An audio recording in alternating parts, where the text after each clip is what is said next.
Hey guys, my name is Jenny and I'm here to give you guys a comprehensive guide of all the AP classes. So I know it can be kind of difficult to decide which classes to take and when, but hopefully my advice will help. So out of all the 37 classes that the College Board offers, I have taken 15 of those, and I also included my full AP schedule down below, including which classes I took during which year. So I'm not trying to brag about which classes I took, but I just wanted to help you guys decide what sequence you want to take your AP classes in. Granted, I know that different high schools have different requirements and different limitations as to what students can take, but just my advice to what your comfort zone is and to what your school actually provides. I'll also be talking about which AP classes tend to get college credit or college placement. Of course, this also varies college to college, but usually colleges accept at least a few classes, and public universities tend to be more generous with AP credits. I know a few friends who are going to a state school and they're pretty much a junior now because of all their AP credits, but going into my future college, which is a private institution, they take a few less, and they also used a lot of them to place me into higher classes as well. So I'm just going to go through all the AP classes. There are like 37 of them, so bear with me. But I'm going to start off with AP Capstone. I'm not going to spend too much time on this, but I just wanted to I'm not going to spend too much time on this category. I'm just going to touch on it. It definitely is relatively new. It includes AP Research and AP Seminar, and it's still pretty obscure as to, according to my knowledge, because none of the schools around my area at least offer it. So I can't say it's super reputable to colleges yet, so having that on your college application might not necessarily mean much to them yet.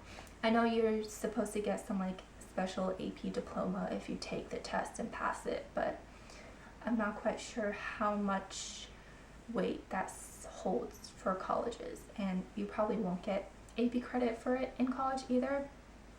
And plus, the skills that you learn in this class you'll probably learn in other classes as well, like AP Research, AP Seminar. All those skills you'll be able to develop them by taking other AP classes as well. So you probably don't need to take them individually. So my next category is arts. So this includes a total of 5 classes. So that's AP Art History, AP Music History, AP Studio Art 2D Design, AP Studio Art 3D Design, and AP Studio Art Drawing. So they have a lot of options. At least for my school, I actually don't think we really offered AP art classes. They were mostly independent studying. But I do know a few people who have taken it, and to my knowledge, throughout the year, you just work on a portfolio that you turn in to the College Board, which they take into account along with how well you do on an actual written exam too. So there's also an actual AP exam that goes with these AP classes as well. They may be a little bit more fun than the other AP classes, but they are so difficult in their own rights. I know that AP Music Theory, and I would imagine AP Art History are both pretty difficult. For music theory, on a test you have to compose your own piece. At least that's what I heard, and you just need to know so much technical knowledge. So don't go into these classes thinking that they're necessarily going to be super easy either. But unless you're actually planning on going to the art or music field, I would recommend sticking with at most one of them, because I think it's still more impressive to colleges if you take other classes, and I don't think you can really get college credit out of these.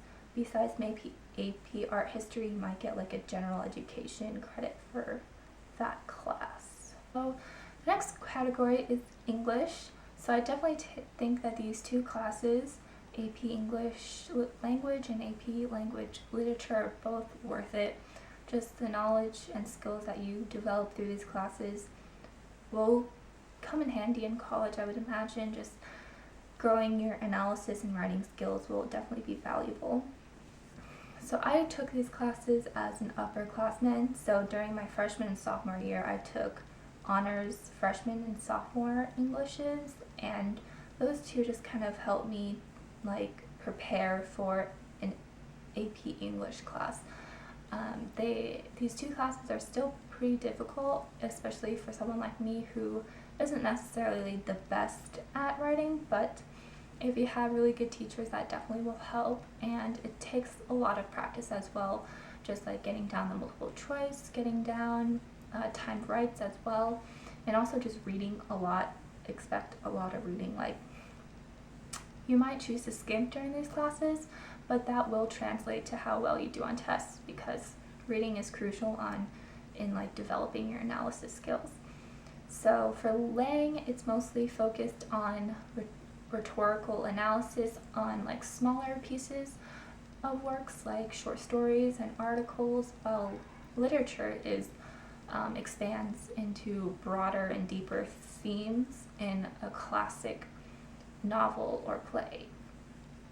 So for lit, some of my personal favorites for novels were Frankenstein, The Color Purple, and The Great Gatsby. So if you have any like independent projects in lit, then I would recommend one of those three, because they're relatively easy reads and they're also really applicable on a test. You can use them really easily for a lot of different prompts for the timed writes. Personally, it depends on different people as to which class is harder. Personally, I thought Lang was harder, but either way, I think these classes were definitely worth it. It helped me build up my skills, and I'm not sure exactly on college credit though. For the school I'm going to, all freshmen still have to take a writing class anyways, but going in with more elevated writing skills will give you a little bit of an advantage. And these are kind of like some base. These classes are also really good to just boost up your college application as well. Okay, the next category is history and social sciences. So I'll hit history first. That includes AP European History, AP US History, and AP World History. I only took World and US during high school. My school didn't really offer European History, but I think they're still worth taking. I think for my college at least, the only history class they actually would take for college credit is AP European History, but I still think taking AP history classes are worth it, just because they also bolster your college applications. So the material for the AP history classes aren't necessarily hard. It just takes a lot of memorization. You need to remember a bunch of different people, places, dates, trends. So it's not easy, but if you stay on top of your reading, then it's still definitely doable. And personally, I think most teachers probably lecture during these classes, so I tended to fall asleep the most in history classes, but nonetheless it was still okay. As for AP World, it's mostly like you have to look at different regions of the world and see how they've evolved over a really long period of time. US is pretty much US history from when it founded all the way to present. And for European history, I'm not too sure about this, but it's probably similar to world history, but it's condensed into just Europe. I also took AP Hugs as well, and it definitely is considered one of the easier tests and classes. Mostly it's just a lot of common knowledge, and I didn't really find the class super valuable. So I mostly took it to ease myself into the AP program, just because I was a freshman and I didn't want to start out with too much. So it's definitely doable at even a younger age. So I wouldn't necessarily recommend it if you had a bunch of other options, just because it's not super valuable in the knowledge or the potential college credit slash application. So it's meh. Another one of the easier tests are AP Psychology and AP Econ, which includes AP Microeconomics and AP Macroeconomics. So the difference with psychology out of all these classes is that this one is probably one of the more enjoyable ones. Like, all my friends who have taken it said they actually found the material really interesting and really engaging. So if you're looking for an easier AP class to just fill up your schedule and that you'll actually enjoy, then I would recommend taking AP Psychology, though it wouldn't necessarily help with college credit, but it still is a pretty good class. As for AP Micro and Macro, that class was condensed into one semester each over the course of 1 year, so I have a lot of friends that have taken it, and honestly, at my school at least, it was just filled with a bunch of seniors that wanted to slack off, that wanted to have an AP class to kind of show off in their AP applications, but not actually mean much / require a lot of work either.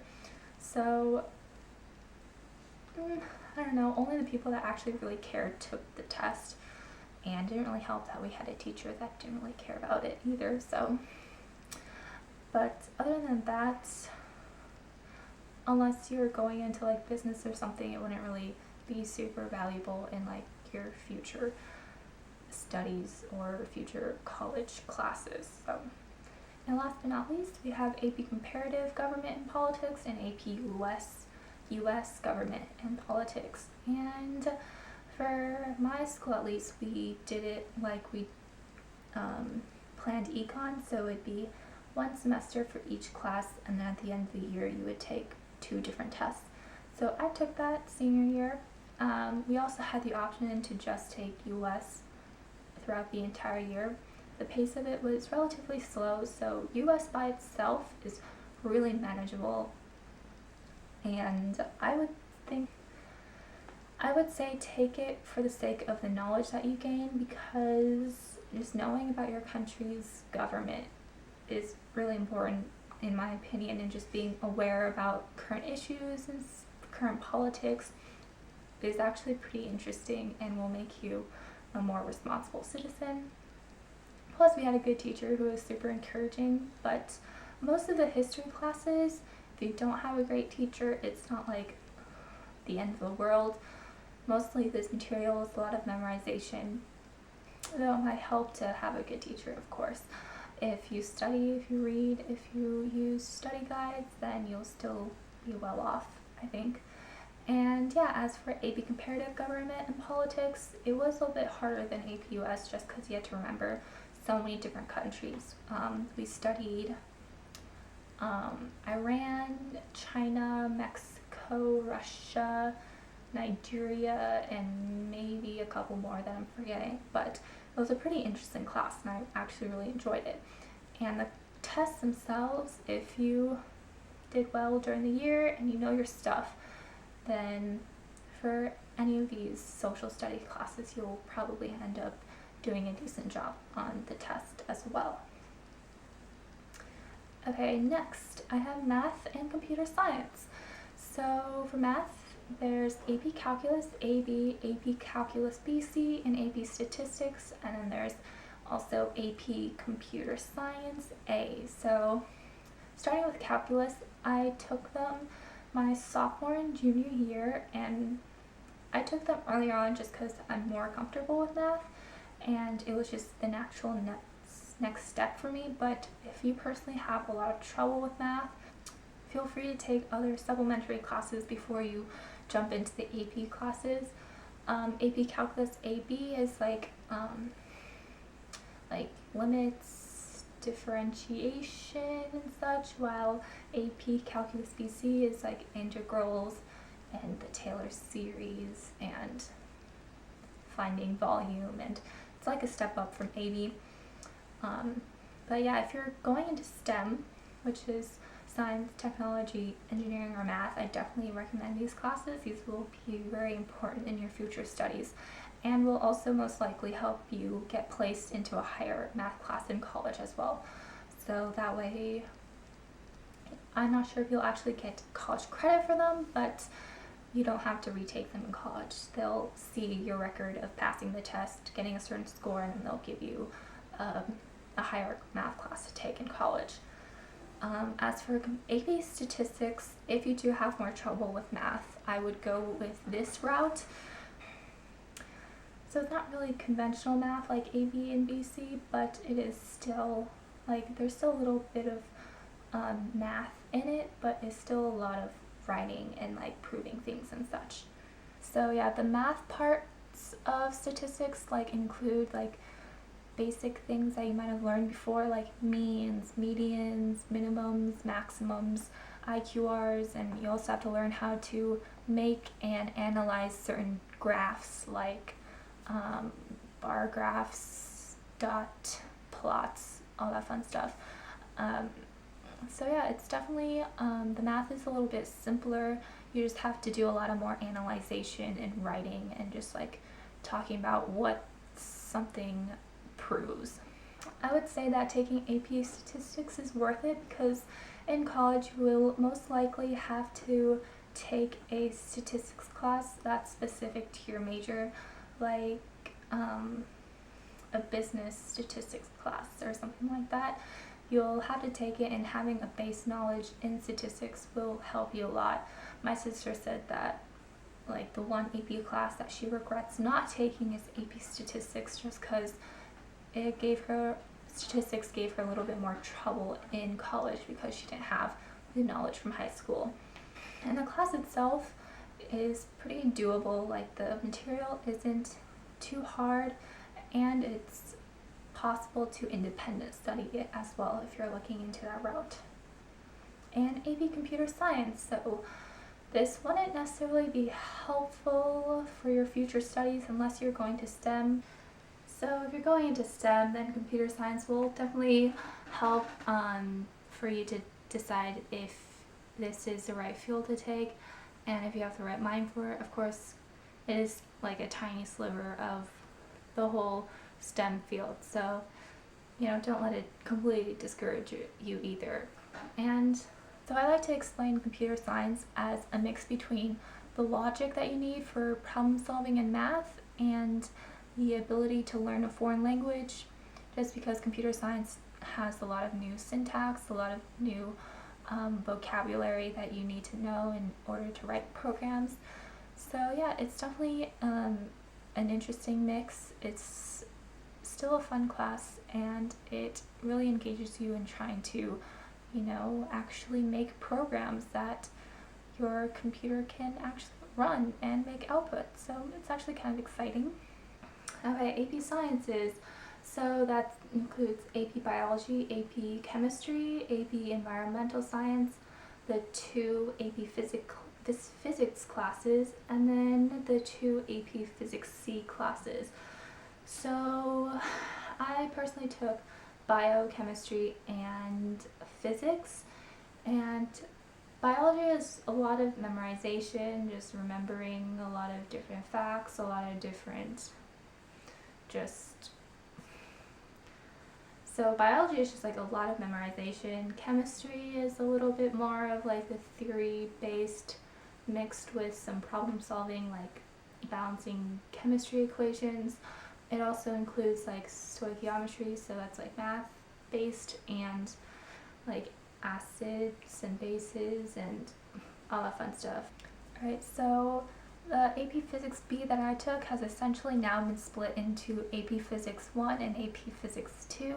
So AP Physics 1 is now focused on Newtonian mechanics, so that includes like rotational dynamics and angular momentum, work, sound, waves, all that fun stuff. While AP Physics 2 is more like fluid mechanics, thermodynamics, electricity and magnetism, and atomic and nuclear physics. So both of the classes are still algebra based.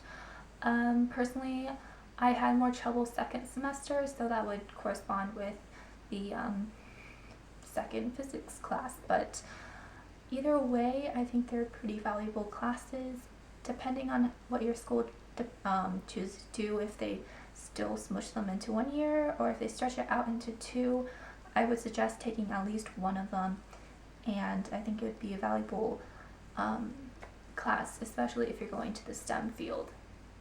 I personally struggled the most with physics and chemistry. I don't know why, I just had more trouble with it, but I was still able to pass the tests, and it just depends a lot on asking your friends questions, forming strong study groups with people, asking your teacher questions, referring to study guides. So even if science isn't your strongest suit, you can still make it doable. And I definitely encourage you to take these AP science classes. They are impressive to colleges because these AP chemistry and AP physics are considered to be harder AP classes or AP tests as well. So if you do want a test, that is impressive. And as for AP Physics C, that's definitely like more obscure. I had a group of friends who took it this year, and unless you're going into engineering, AP Physics C won't be like really useful to you besides building up your college application. But if you were to take the class, the 2 classes, they did it so it was the 2 classes within a year. If you do choose to take the test, take mechanics, it is considered to be the easier test, and it's just so many students do so poorly on these 2 tests that the curves are really low. So if you go out of that test being like, I got less than half of those questions right, then you might have still passed the test, but they are still super difficult, and it's still super difficult to even get half of the questions right. So it's definitely a bit of a stretch. I personally didn't take it. I took AP Statistics instead. And yeah, only consider it seriously if you're going into STEM / if you have room for it in your schedule and you feel up for a really challenging course. Other than that, AP Physics C is just a little unnecessary. Yeah, and then there's AP Environmental Science, so that's one of the easier science classes, and it's also kind of like AP Statistics. AP Statistics is more writing, and environmental science, I heard, has a lot of writing as well. So it's a little bit, I think there's a little bit of biology in there, but it's pretty doable, and I can't really say much of it because I've never taken the class before, but it should be doable, I want to say, but I wouldn't say that's super valuable either. Alright, thanks for being so patient with me, you guys. Our very last category is world languages and culture. So I believe there are 8 different languages, so, well, 7 I guess. There's AP Chinese, AP French, AP German, AP Italian, AP Japanese, AP Latin, and then AP Spanish has 2, so there's AP Spanish Language and Culture, and then AP Spanish Literature and Culture. So I'm just going to say that for AP languages, they are really difficult. So I took AP Chinese, and I grew up in a Chinese speaking household, so I had a background in speaking Chinese, and the Chinese test was still pretty difficult for me. No matter how much you practice, how much you study, there's still going to be a lot of things that are going to throw you off. Like, the tests are really different than anything you'll ever take. And yeah, so if you do choose to take an AP language, then just be prepared. It's definitely impressive to colleges if you do choose to take an AP language and also do well on the test. So yeah, and also if you have consistency, like if you take foreign languages, like all 4 or like maybe 3 years of high school and ending with an AP language class, then that would be pretty impressive to colleges as well. Just be forewarned that it also takes a lot of work. So some of the more popular ones are AP Spanish and AP French. Those are probably the more standard foreign languages. I think out of all these, Spanish is probably the easier one to learn, though the AP Spanish test is still pretty hard to pass. I'm not saying that native speakers have like no chance in passing the test either. Like, it's still possible, but it takes a lot of hard work.